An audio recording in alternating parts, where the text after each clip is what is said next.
Okay, we're good to go. I'm calling the April 13th meeting of the Transportation Advisory Board to order. My name is Trini Willerton and I serve as chair. Veronica Son is our technical host this evening. Veronica, would you review the rules of the virtual meeting, please? Could someone confirm they're able to see the PowerPoint? Yes. Perfect.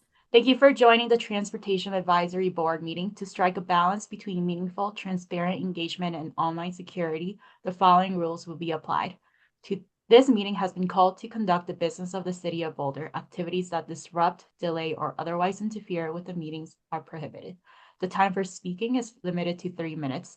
No person shall speak except when recognized by the person presiding, and no person shall speak for longer than the time allotted. Each person shall register to speak at the meeting using the person's real name. Any person believed to be using a name other than the one they are commonly known by will not be permitted to speak at the meeting. Please use the raise hand function to be recognized for public comment. If you're on your phone, you will need to press *9 to raise your hand and *6 to unmute. No video will be permitted except for city officials, employees, and invited speakers and presenters. All others will participate by voice only. The technical host at the meeting shall enforce these rules by muting anyone who violates any rules.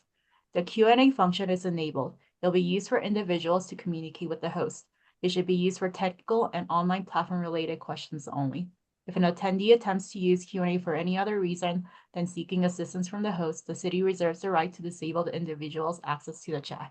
Only the host and the individuals designated by the host will be permitted to share their screens during the meeting. Thank you. Thank you so much, Veronica. Our next order of business is to welcome our new 2026-2031 TAB team member, Michael Mills. We're happy to have Mike Mills for a full 5-year term. To satisfy requirements, Mike needs to take and read the oath of office into record. So, Mike, if you're ready, the oath is going to be displayed on the screen. All right. I, Michael Mills, do solemnly swear that I will support the Constitution of the United States of America and the state of Colorado and the charter and ordinances of the city of Boulder, and faithfully perform the duties of the office of a member of the Transportation Advisory Board, which I am about to enter. Wonderful. Thank you so much for your time and commitment, Mike. This term is from April 2026 until March 2031, and we're eager to see the progress to be made. So, moving on, as the start of the new boards and commissions year, TAB's practice is to review and reaffirm or elect new officers serving in this manner, and it requires additional time, effort, and preparation. TAB members fill the offices of chair and vice chair, and city staff serve as TAB secretary. So, are there any nominations for chair? Yes, Mike? I would nominate Darcy to be chair. And I'd like to second that nomination. So Darcy, would you accept the nomination? I accept. All in favor, say aye or raise your hands. I can't see anybody other than Darcy. Aye. Aye. Aye. So it's unanimous. Mhm. So Darcy is elected as TAB chair, and I'm turning it over to you. Congratulations. Thanks, everyone. Glad to be your chair for this year. Okay, so now we need nominations for a vice chair. Anyone want to nominate our vice chair? Me, Michael. me. Oh. wait, who had their hand up first? I was going to nominate Mike. Okay, and I'll second that. Okay, Mike Mills, do you accept the nomination? Yes. All right, all in favor, raise your hand, say aye. Aye. Aye. All right, anyone opposed? No. All right, great. Mike Mills is our new TAB vice chair. Yay. Great. You can call me JD. Thanks, everyone. And thank you, Trini. And yeah, thanks everyone. So as Trini mentioned, city staff serve as our boards and commissions secretaries. And so I'm appointing Meredith Schleski as our TAB secretary. Thank you, Meredith, for all of your wonderful service. Yeah. Great. My pleasure. Okay, excellent. Do you need to second it? I'll second it if you need a No, second. I don't think so. I don't No, think we just have in to vote case. on that. It's just a matter of course. Thank you, Meredith. We appreciate your service Yeah. and your wonderful assistance to the board. So the next item on our agenda is approval of the March minutes. Has everyone had a chance to review the minutes that Meredith sent out? Yes. Yeah. Okay, great. Are there any corrections to the minutes? Mm-mm. No? Okay.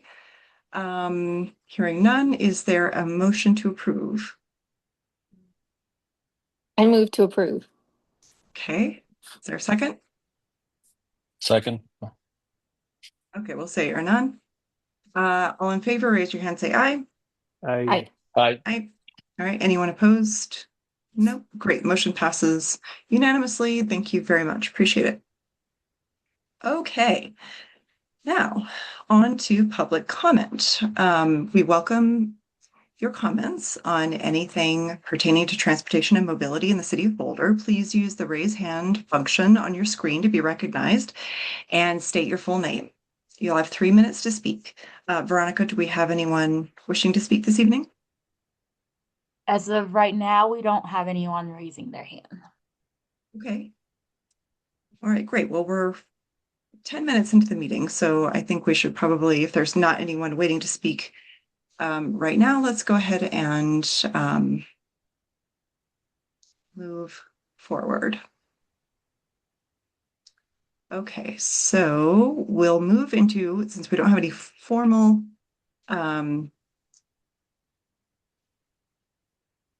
issues, we're going into matters. Moving on to agenda item number 7, the EcoPass 35-year celebration. So let's go ahead and invite our speakers for that. Staff members will let you know if they'd like you to hold your questions until the end of the presentation. Blythe, do you want to introduce this item? I would love to, Darcy.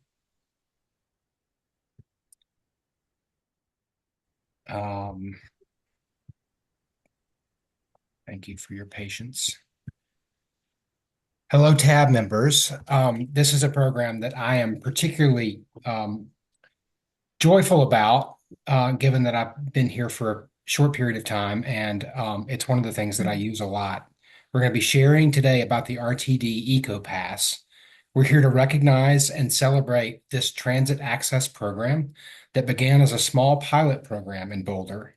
Not only has the EcoPass made a huge difference strengthening transit ridership in Boulder, but the program's demonstrated success here helped blaze the trail for Senate Bill 25-161, enabling far more Coloradans to enjoy the benefits of a convenient and bundled transit system pass. I invite you to join me in celebrating today while also creating a call for action for the future. Allison Moore Farrell with the City of Boulder and Jyotsna Khatri with RTD are here to share more. Thank you. I think, Allison, you'll take it away. Wonderful. Thank you so much, Blythe. Hi, everyone. Thank you for joining us this evening. I'm Allison Moore Farrell, Senior Transportation Planner with the City of Boulder. Jyotsna, if you'd like to introduce yourself. Oh, yes. Hi, hello. I am Jyotsna, Market Development Manager at RTD. Very happy to be here today. And like Blythe mentioned, we're here to celebrate the 35th anniversary of the EcoPass, share the impact it has made in Boulder, and identify the future growth of this program. A lot of exciting things happened in 1991, but the most exciting thing to happen for transit nerds on the Front Range was the birth of the RTD EcoPass in September 1991. And I'll let you enjoy these images from those early 90s days of the EcoPass. In 1990, Colorado's population was 3.3 million. By 2000, the state had grown to 4.3 million, a nearly 31% increase. Most of this population came along the Front Range. With this growth came significant congestion from vehicles. In the early 1990s, RTD worked with the city of Boulder on a novel idea to address some of the issues associated with this population growth, an unlimited transit pass called the EcoPass. I'll hand it off to Jyotsna to discuss the primary goals and implementation. Yeah, absolutely. So it started out in 91. It's now 35, almost the same age as me. Just kidding right there. And so the primary goals obviously were to increase transit ridership, reduce congestion, reduce air pollution, and also single occupancy vehicle miles traveled. And as Allison said, it began with the city of Boulder. It started out as a city-sponsored pass, and I don't know, a lot of you probably are still holding onto this little EcoPass card that you see on the left-hand side. Obviously, we've evolved so far from that point now to where everything is either on your phone or you could still get a card if you want, but it doesn't have your photo anymore. Next slide, Allison. So we started off 35 years ago, a very small program, and today it is quite a big suite of products. We have the Business EcoPass, the first one, then the Neighborhood EcoPass program, which probably like 80-90% of you, even on this call, probably have some sort of pass out here, most likely the Neighborhood EcoPass, and then the College Pass program, and the newest addition to our suite of products is the Semester Pass program, which is about 2 years, a year and a half, 2 years old. And that is more for those colleges that do not want to provide an all-in option. They just want to do, like a couple of students use it. So that's what that's for. Right now, the cities that have active programs are all listed on here. And as you can see, most of those are in Boulder County. And then for NecoPass, the entire town of Lyons. I always want to pronounce Lyons, but I think it's Lyons, right? That and the town of Netherland are the ones that are provided to their entire town at the moment. And then if you look at this beautiful map here, you will see all those little yellow dots are where all of the EcoPass companies are located. Let's talk about the financial impact. I mean, first of all, the environmental impact, right? It's really, again, moving people away from that single occupancy vehicle. Right now, approximately 38,000 unique riders use their pass every month, and they're averaging about 370,000 rides a month. So that is all these folks that would have been on the road driving single occupancy vehicles now are either on bus, trains, or another form of RTD transit, right? And then if you're looking at the financial impact and you're thinking like, okay, well, as a company, why should I, participate in this? Or as a neighborhood, why should I participate in this? The Eco or NecoPass, the retail value is about $1,056 a year. If you're looking at $88 per month, that's what it comes out to. But most companies are paying somewhere between $25 to $75 per person for the entire year. That is, if you're looking at $25, that is 2 trips to the airport and then maybe a day pass or half a cup of coffee, right? So this is like literally cheaper than an Uber to the airport. There is another price category that's a little bit higher, but that is only for employers that are at the airport. So that's about $460 a year. Again, still, when you're looking at the fact that it's $1,056 per person in retail value, this is an absolute steal. Allison, did you want to talk a little bit about the subsidy that the City of Boulder provides? I'll discuss that on one of the next Okay, slides, so we can jump perfect. ahead. All right, so actually go back 1 second. One thing I did want to point out here, if you look at it, right, the red kind of outlines where the RTD like district ends. But then you see there are a couple dots that are even outside of that area. You'll see 2 in like Blackhawk, and then you'll see down by like Parker, you'll see another one right down there in the bottom.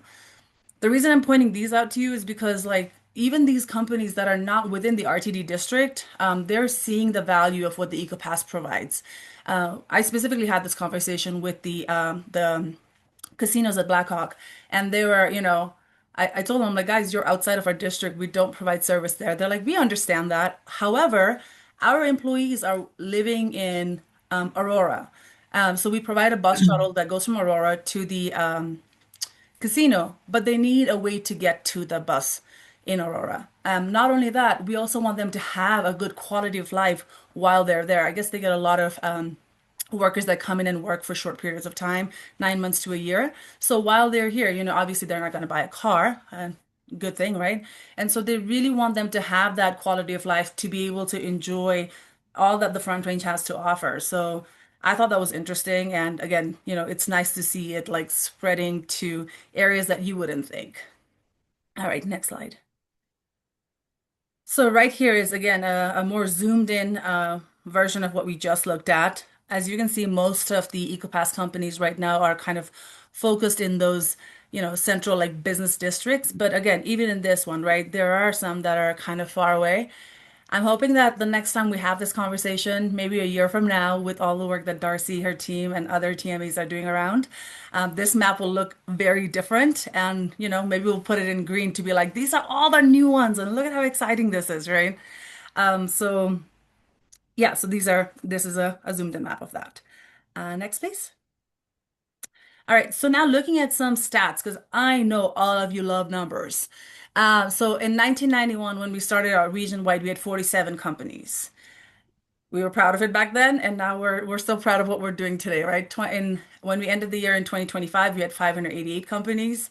We just finished first quarter for 2026, so we're sitting at about 603 companies right now.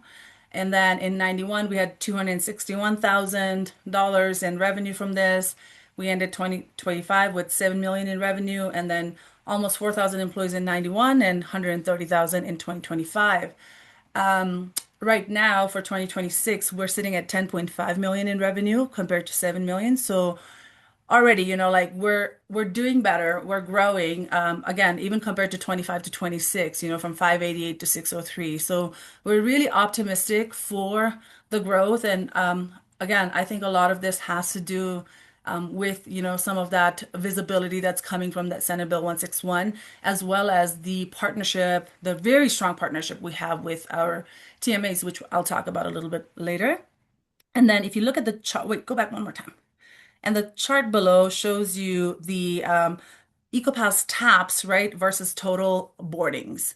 Now, this is where I keep on harping to everyone, like, make sure you're tapping, make sure you're telling everyone to tap, because again, I suspect that this data is still lower. It should be a lot higher because sometimes people tap once and they're like, okay, I tapped, I'm good for the week, right? And so they're still traveling, they're still utilizing the pass, which is great, but it's not showing up in these charts. Okay, next. All right, so Boulder specific, about 110 companies out of that EcoPass are in Boulder. They make up approximately 18% of the total business EcoPass holders, which is about 24,000 employees.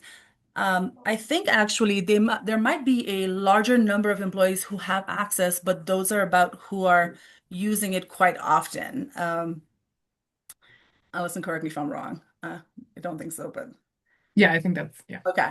And then if you look on the bottom, you see these are again specific tabs related to EcoPass riders in Boulder, right? And so it's pretty steady, averaging at about 50,000 taps a month, which again is pretty impressive. Next one. And then this is looking at the total taps throughout all of EcoPass users versus the blue one on the bottom is just Boulder EcoPass. So one of the things that we thought was really interesting when we were looking at this data, Allison and I, was that if you look at the neighborhood EcoPass program, right, about I would say like maybe even 70% of it is in Boulder. And 80% of all like taps that come from NECO are from Boulder. But then when you look at this one, it's still a significant amount, right? It's about what 18% of the taps, total taps, are coming from Boulder, but 18 versus 80%, right? So there's that like NECO is being used.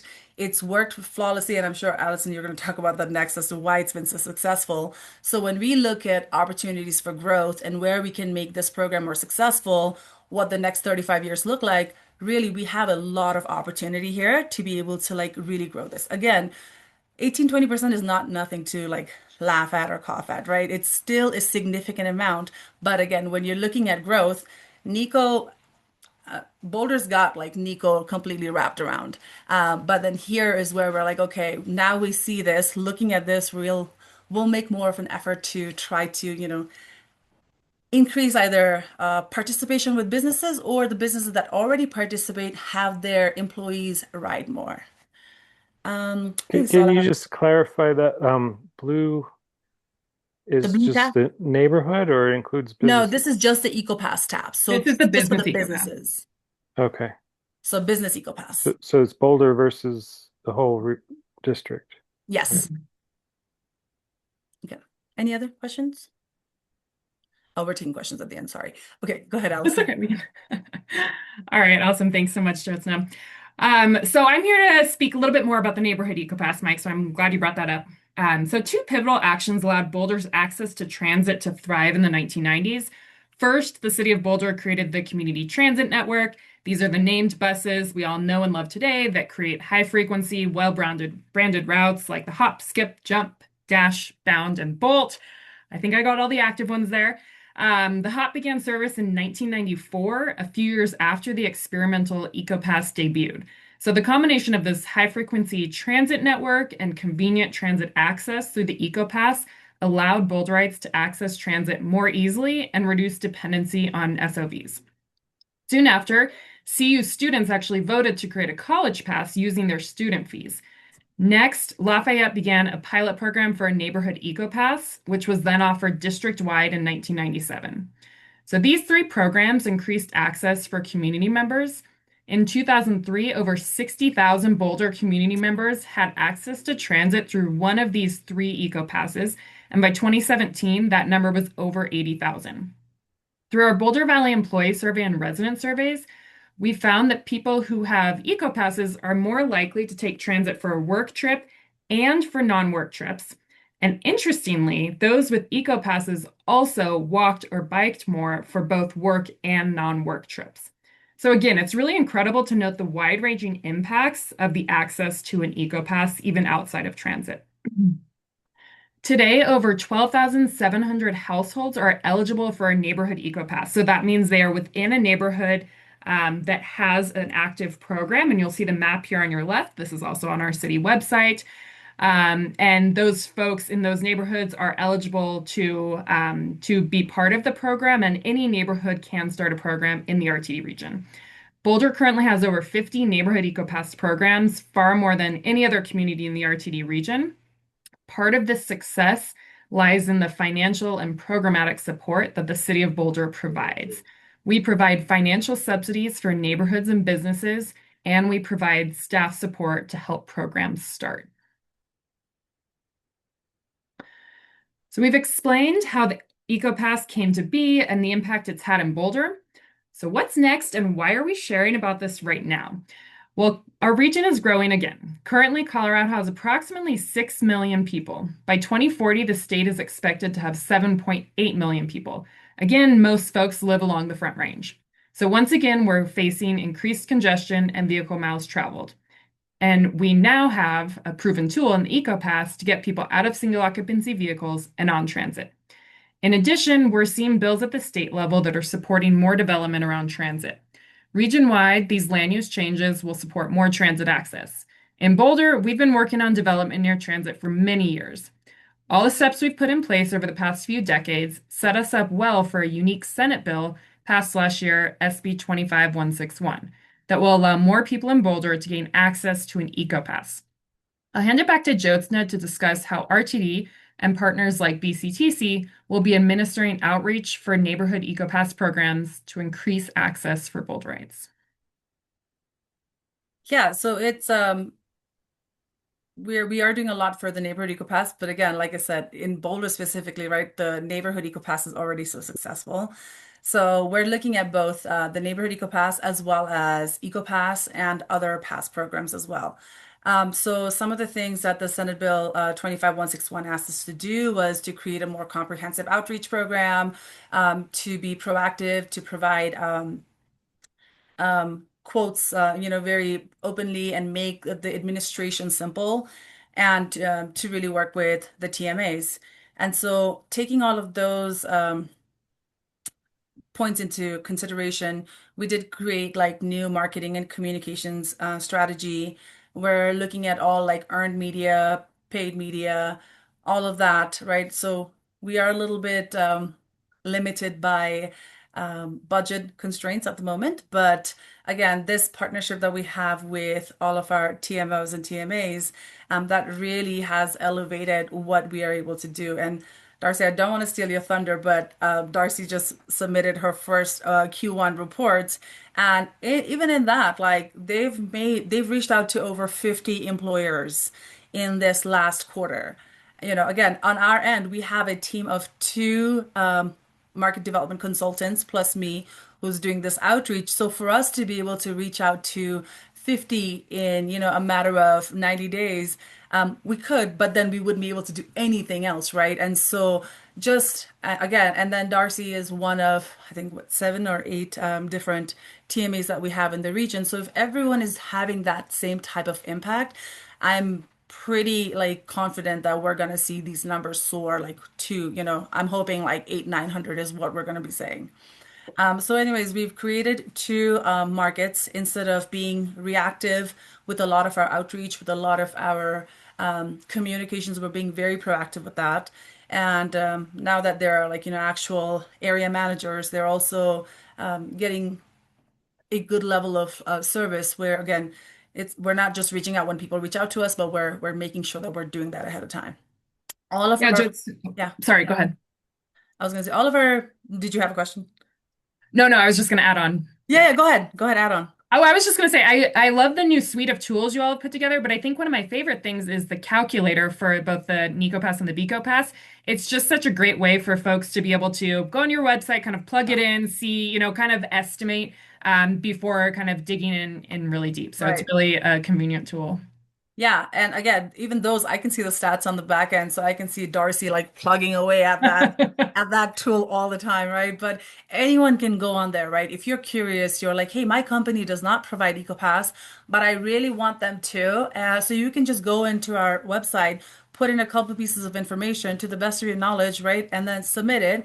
So that way you're able to see what that would look like, and then you can go to your HR to petition with them. So I'm not saying that you have to do all this work yourself. You can definitely just reach out to me, Allison or Darcy, and all of our teams. But if you did want to be that go-getter that's like, oh, I want to see how much this costs, and you know, if we can do this for ourselves, or you're a small business, I say like for any company that has over 2 people, it makes so much sense to participate in the EcoPass program.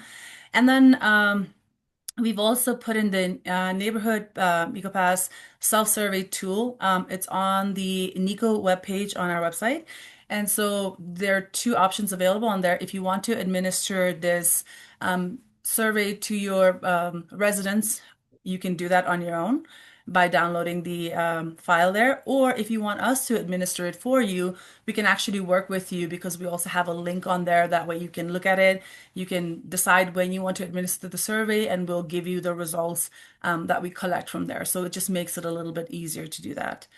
And so these are some of the things that we're doing with Senate Bill 161. And the other requirement was that we present to joint committee in the beginning of every year, starting this year. We already did that at the beginning of the year. So yeah, we'll look forward to doing it every year, and hopefully every year we can show that graph just going up and up, and you know that we're doing an excellent job with it.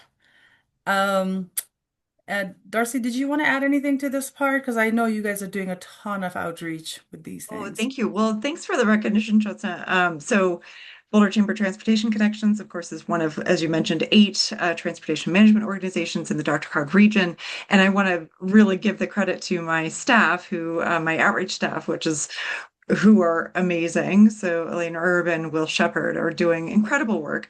And thanks, I think here in Boulder, something that makes it kind of easier for us to do that outreach is just that, RTD services in Boulder are really useful to companies, and people can commute into Boulder with a lot of, in a really reasonable way that, catching the Flatiron Flyer somewhere along the corridor or the Bolt from Longmont is a really realistic option. And so I think that's also why we get a lot of really good feedback from our outreach. So thank you for recognizing that. Appreciate it.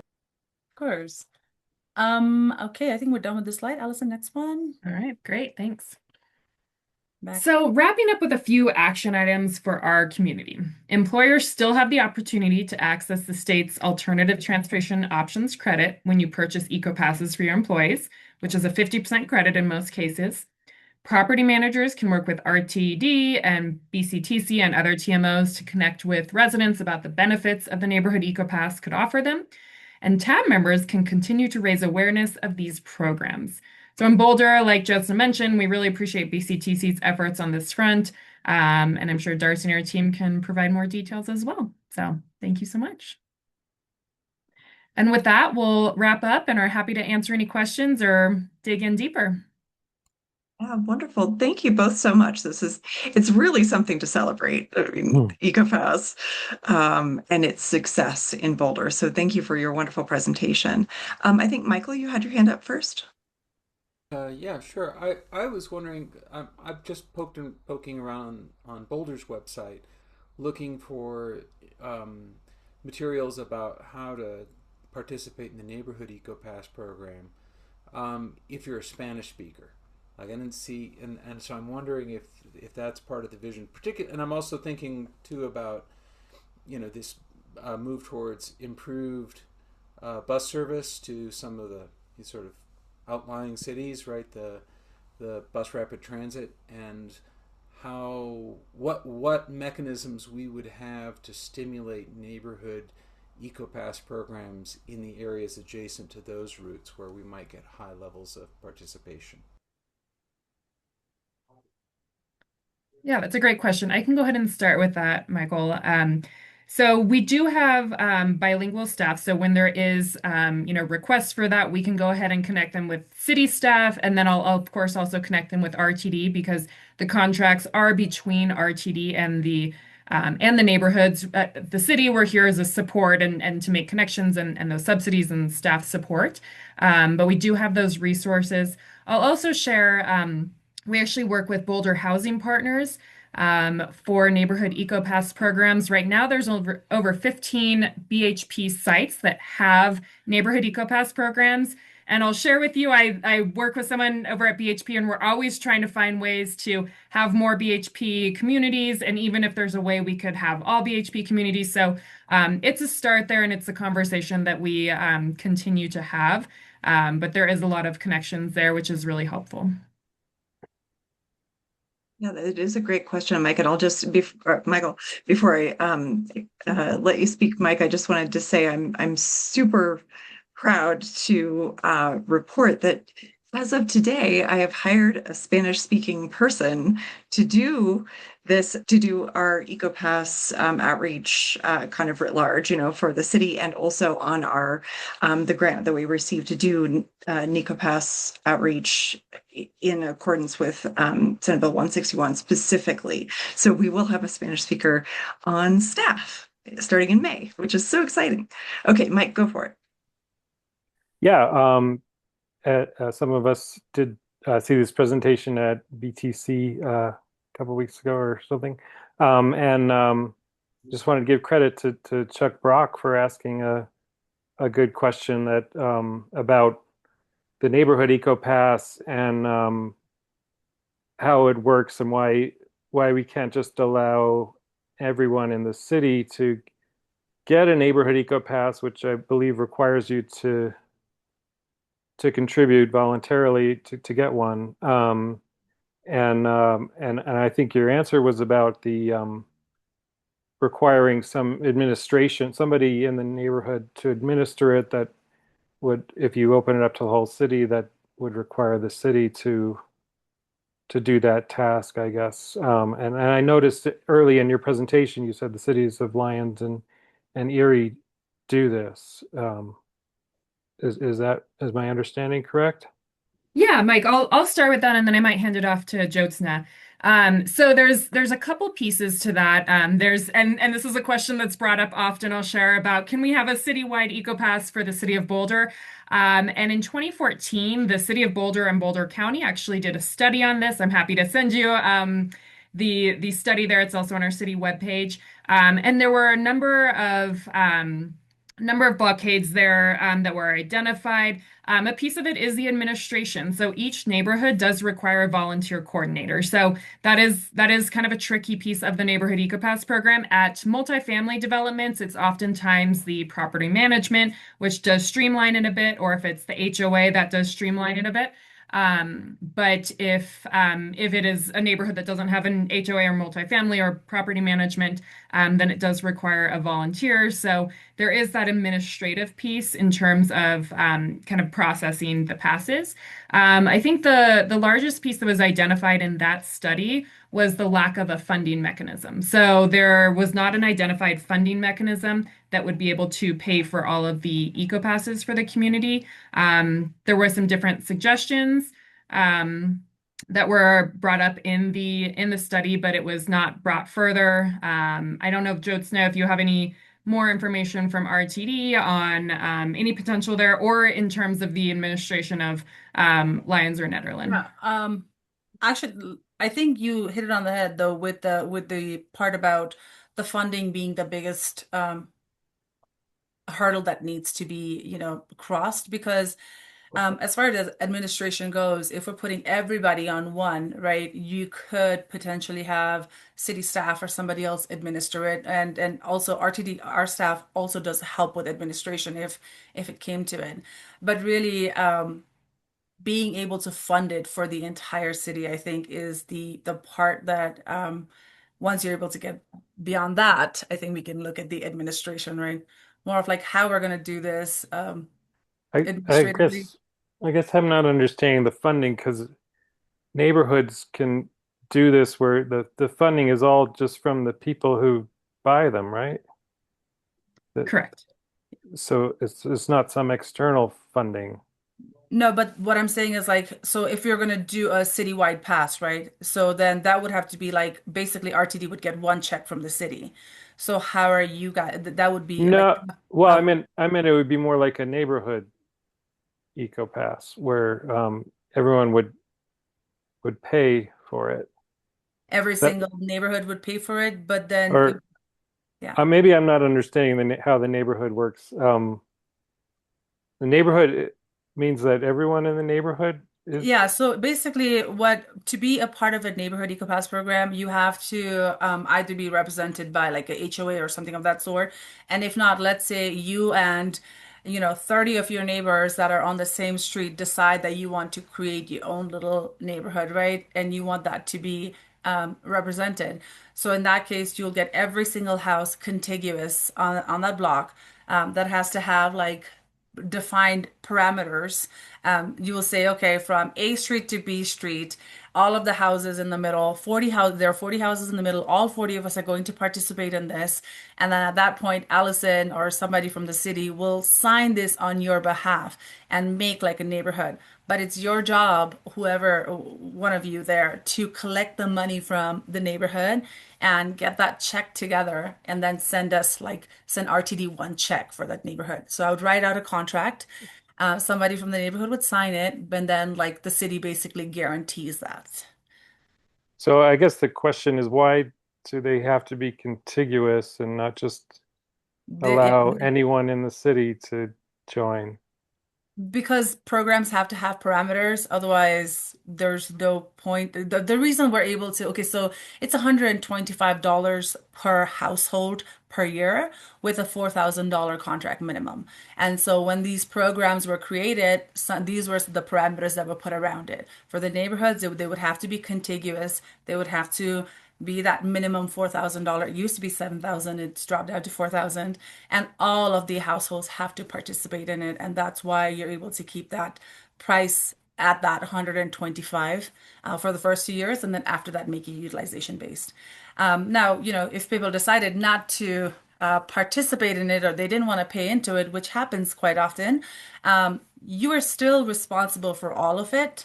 But you can spread it out the way you want to. I think there's a lot more detail. I don't know if we can Yeah. get into all of it right I was going now. to say there's a lot of detail. I will share, Mike. Thank you so much for that explanation, Jyotsna. Mike, again, it really comes down to the funding mechanism. I will share, back in the early 90s, there were a number of neighborhoods that actually had a ballot initiative to create their own general improvement district specifically to pay for a neighborhood eco pass. I was told it was like over a dozen neighborhoods were on the ballot for this, and only one actually approved it, the Forest Glen General Improvement District up in North Boulder, on the west side of Broadway, kind of by Lucky Market. And what's administratively, it's very straightforward. It actually comes out of their property taxes, and so it's very easy to pay RTD through that way. So again, if there was a fairly straightforward funding mechanism for this, that's very small scale. It's not a ton of homes, but if there was a funding mechanism, then it would be, more straightforward. I think your point about the fact that that was an election, I mean, people Yes. have to have the option to say, yes, we want to buy into this. I mean, if you're talking about the whole entire community, so, CU is like 30,000 members of our community, right? And they already pay for eco passes out of their student fees or whatever mechanism CU uses. And then so we're talking about, 80,000 additional people, and those people would have to vote on this. And I guess Michael, maybe you were going to ask this, whether I think Netherlands and Lions went through that process, right? They voted about whether or not to have the EcoPass be a town or a citywide amenity, correct? Yeah, so that's what it would have to be. It would have to go to an election. Okay, Michael. So my neighborhood has one of these neighborhood EcoPass programs going, and from what I understand, it's for whoever's serving as the organizer, it's fairly laborious. They're having to run around and get people to pay attention to this program in the first to begin with, and explain it to them, and then collect fees and sort of communicate with all these folks. I am wondering what the motivation. I mean, there's certainly some sort of advocates and people who are passionate about transit, but I would imagine that this program could grow much more substantially and quickly if we weren't dependent entirely on the goodness of people's hearts to do this kind of work. I'm wondering if there's some kind of incentive program that would maybe help the program grow in neighborhoods that don't have somebody who's already doing that organizing. Just because it is time consuming, and I'm wondering if like some of the revenue that comes out of this could be redirected at rewarding people for taking on that role, which I would imagine would otherwise. My big concern would be that a community gets this thing going, and then that person, they move out of the community, they get sick, whatever, and they're not able to continue in that role. And I'm just wondering if there's a way to make sure that kind of thing doesn't happen, and also to support the program in growth. Absolutely. No, these are great points, Michael. And you're right. That is one of the largest barriers we see in, getting programs off the ground, and continuing. I have regular communication with the neighborhood EcoPass coordinators, and when there are transitions, we do help folks transition. And I will share that the largest lift is when you start a neighborhood, because you have to get everyone's information on the online portal and push out the passes and all of this. That's really the largest lift there. So when there is transitions, myself or Jyotsna or others, at RTD will help folks, the new person, walk through that system.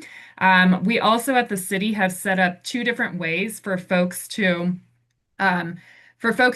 send in money for their neighborhood EcoPass program, so that you don't have to bring a check or cash to your neighbor, because that can be uncomfortable. So we set up an online system. We have this third-party provider where you can go ahead and you can send a credit card payment online or a check, And then we also have a nonprofit that we work with locally that you can literally take a check to Chase Bank and put it in the account there. And then that accountant will write the check to RTD. So we have streamlined it in ways that we have found possible to do so. But again, it's always great to hear feedback like this because there's always room for improvement and always room for expansion. That is the volunteer piece of the neighborhood coordinator is one of the biggest barriers. So these suggestions are really great, kind of for myself and Joseph and others to kind of, sit on and figure out.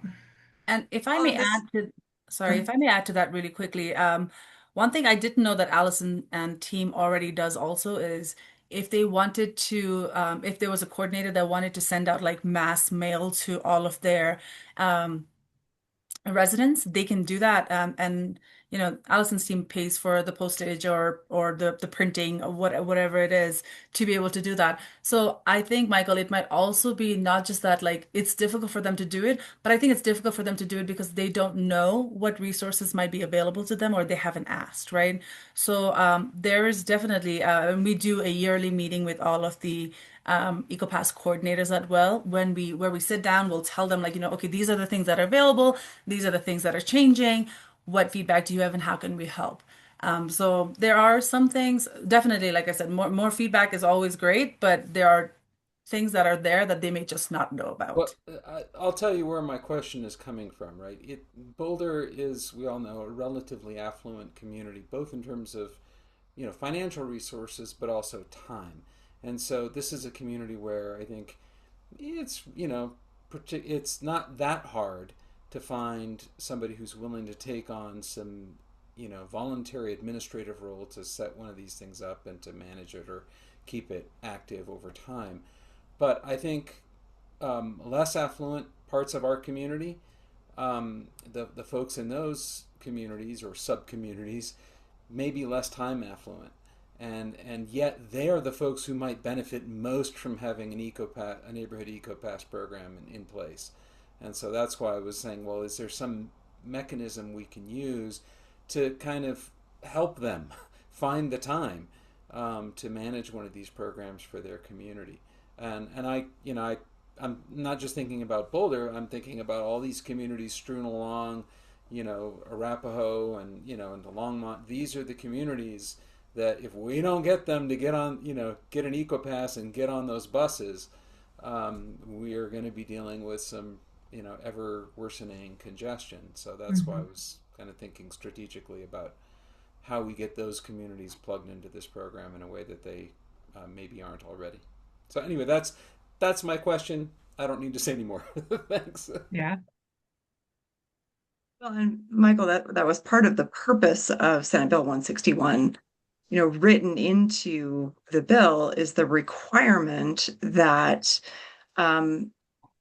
multifamily communities within, I think, a quarter mile or less of a high frequency transit corridor need to have the option to kind of internally vote on whether or not they want to have or pay for a neighborhood EcoPass. So this is part of what Boulder Chamber Transportation Connections got a grant from Dr. Cog to do, is to do that outreach and to basically administer that in partnership with property managers and others in those communities so that we can really create more access to the neighborhood EcoPass program along high frequency transit corridors among communities that may not have, as you said, the coordinating time and the other resources to do this.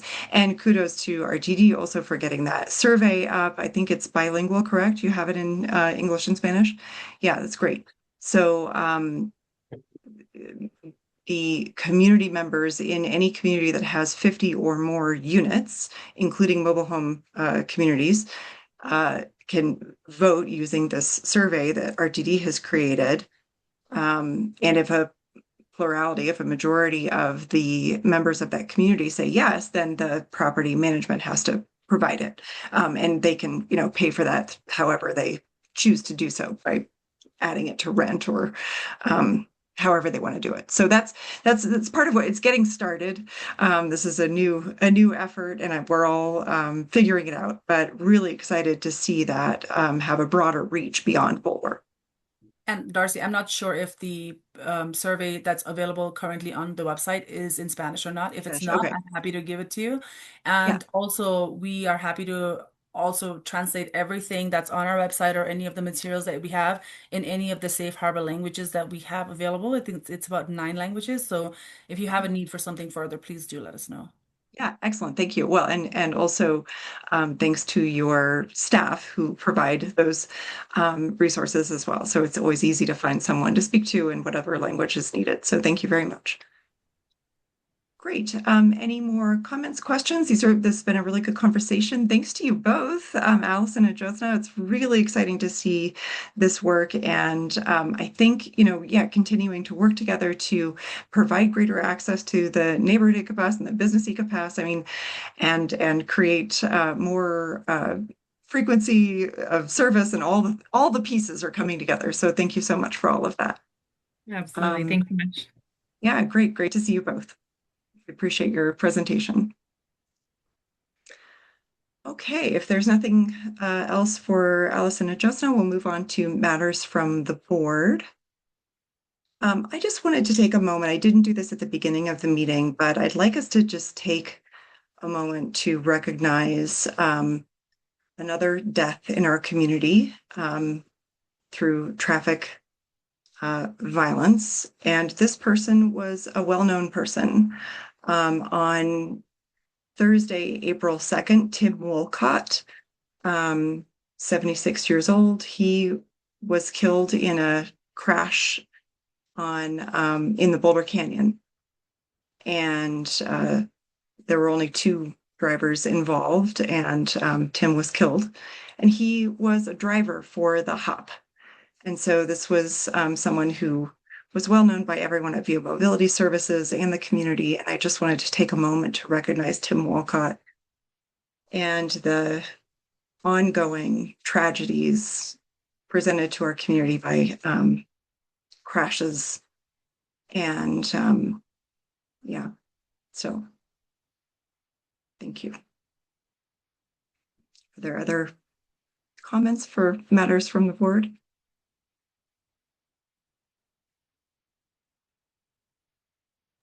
Yeah. I wonder if staff has any update on the status of the Safe Streets for All grant we're expecting from the federal government. Either do you want to speak to that? Do you have any news?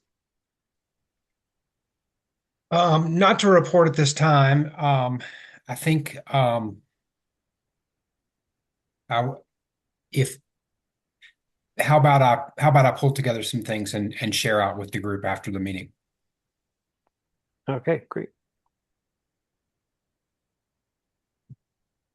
Thank you. Anything else? Other comments from board members? I just have a couple of things that I would suggest for future meetings. Oh, Mike, you froze. Oh, Is it me or is it you? can people hear me? Go ahead. I can hear you now. Yeah. Oh, I just had a couple of items that I would suggest for future meetings. Would this be the time to do that?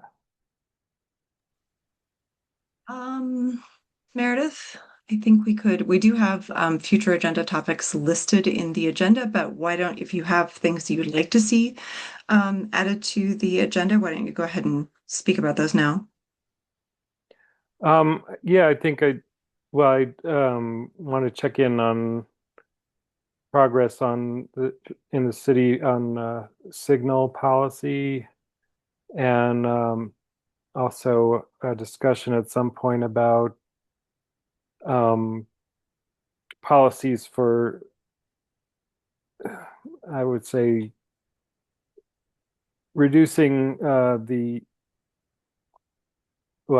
for maybe, as I discussed last month, the street hierarchy for reducing the impacts of these stroads that we have.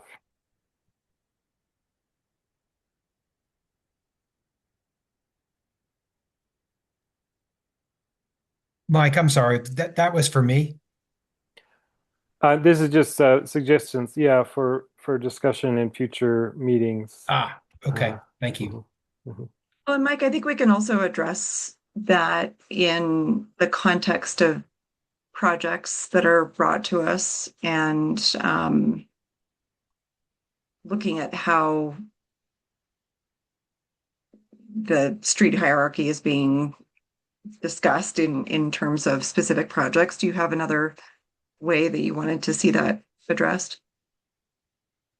Yeah, I mean, I know the city does have a street hierarchy that is a bit more complex than what I discussed is in the Netherlands, like a model example. And I just thought we could at some point go over that and discuss what would be optimal as a policy for the city. Yeah, that might be something that we could speak to when we're putting together our comments for city council, as you know, as we sort of wrap up the year. Let's talk about that further. Because I remember that you brought this up in the context of the Boulder Valley Comprehensive Plan.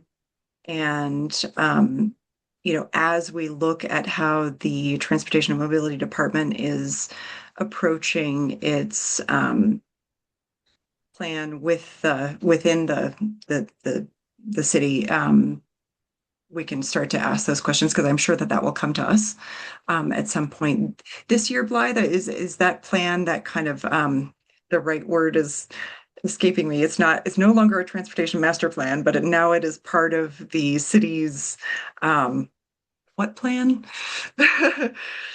Strategic planning. Strategic plan, yes. I thought that there was another word you guys were using, but yeah, okay. So part of the city strategic plan, is that something that will come to us this year, or is that still further out? We are just now, and I regret that I don't have this committed to memory, Darcy, but we are just now starting to launch the new process. And I hope you and others on the tab will give me some grace as I haven't visualized the full process that we've had before. So it's a little harder for me to visualize a new process. But Matt Chisansky at our citywide MT meeting yesterday gave an overview of how we would start to launch this. And he and I have been talking, in fact, today on how he could start to come to our staff and talk about the sequencing of it. And so I'm eager to have a better picture of how all this goes on a 12-month cycle. I'm relatively optimistic that there will be progress between now and the end of the year. I don't know. I think we'll have a sense for what's in our strategic plan, certainly towards the end of the year. But then as we carry over into the next year, keep in mind the council retreat that typically happens in January. That's a pivot point or a node in the process that's helpful to remember. I'll make a note to circle back on that too in anticipation of maybe some more questions at future tab meetings. Yeah, great. Thank you very much. I mean, I imagine that process will take some time, and it may not be something that produces a document this year, but like you said, maybe moves into 2027, 2028. Yeah, we'll be excited to see how that develops. Now I see that are there other open board comments? Because we can talk about the future agenda topics, which do kind of get to this in relation to the capital improvements program. Because I think that's a good place to talk about, you know, what are our streets, how are our streets functioning? You know, so we're talking about capital improvements.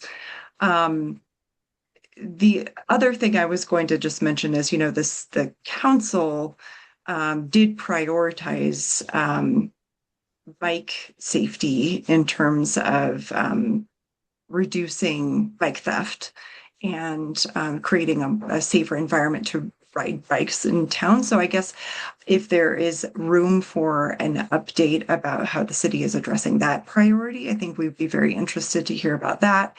And any particular, you know, decisions that are being made about how to improve bike safety in that particular council priority. Any other items for open board comment before we move into those future agenda topics? A very light and very quick meeting this evening. Okay, so all I see on the Blythe, do you want to talk about these future agenda topics? Yes, and actually, I wanted to just highlight some of those, but if I could, there wasn't a place for this. There's a couple of announcements. They're not future agenda, but they are future. So I hope it's okay if I audible a little bit. I wanted Tab to be aware of a couple of upcoming events that you may already be aware of. But one is the Front Range Passenger Rail Town Hall, which is the second of 3 events. You may know that Commuting Solutions is serving as the outreach partner for the Northwest Metro Regional Town Halls to offer an opportunity for the public to learn more about and provide input for Front Range Passenger Rail's service vision. And so the second of those is this Wednesday. It's the one out of the 3 that is in the city of Boulder at the East Boulder Community Center at 6 to 7:30 p.m. That's this Wednesday, April 15th. So I wanted to make sure that Tab members knew about that. And then another one we're really excited about, the 19th Street celebration for the completion. There's still some landscape to be installed, but for the most part, the 19th Street multimodal improvements and 4 Mile Canyon Creek underpass is complete. And next Wednesday, a week after the Front Range Passenger Rail Town Hall, but not in the evening, in the morning, on April the 22nd, from 8 to 9:45, we'll be celebrating starting at Crestview Elementary School on Sumac Avenue. And then at 9 o'clock, doing a bike ride to Centennial Middle School, and wanted to make sure that Tab members were aware of that event as well. And so again, apologies for going audibling a little bit from the agenda, Darcy, but I wanted to make sure That's great. everybody Thank knew you. about those. And then Yeah, thank you for mentioning both those. good, and I'm happy to also roll right into our future topics as you mentioned, and I made a note for myself again to better describe our strategic planning process. And Valerie sent me a note that reminded me the strategic planning process, and then there's the department planning process that will follow Right. that. And so I don't know that those are fully named yet, but I've heard a number of names, Darcy. So you might be thinking of, there's a couple of, I think the city's trying to figure out how to roll into this new process, which feels very well integrated top to bottom. And so as we do, you'll see over the next 3 months some capital improvement program presentations led by Garrett. And so those will be good timing to also talk about that overall process, although I don't yet understand exactly how they will fit together, but clearly they will. And then also just wanted to highlight that next May, we do plan to review TAB representation at existing committees with the TAB. And then in June, in addition to the CIP, also plan to talk about the Boulder Valley employee survey findings and get TAB feedback on our mode shift dashboard. And then lastly, in July, for a staff presentation, also talk about our pavement management program and the mobility enhancements work that we do. And that kind of maps out the next 3 months of TAB. Yeah, excellent. Thanks so much. Looking forward to those presentations and those opportunities to provide feedback. I'm especially excited about the Boulder Valley employee survey findings. That's always a really exciting moment to see what's changed and whether, how we're bouncing back from the low numbers of transit ridership during COVID and other things like that. So I'm excited to hear that and all of the opportunities to weigh in. So thank you so much. Okay, well, if there are no further comments or questions for anyone on the meeting, would someone move to adjourn? I'll entertain a motion. I move to adjourn. All right, Michael, second. Anyone second? Trini seconds. Second. Excellent, thank you. All in favor, please raise your hand and say aye. Aye. Aye. Excellent. Anyone opposed to adjourning? No. So we voted unanimously to adjourn at 7:07 p.m. Wow. Very short meeting. Thank you all very much. Appreciate you being here, and thank you for your support of me as your new chair and Mike as your new vice chair, and we will see you next month. Bye. Thank you. Thanks.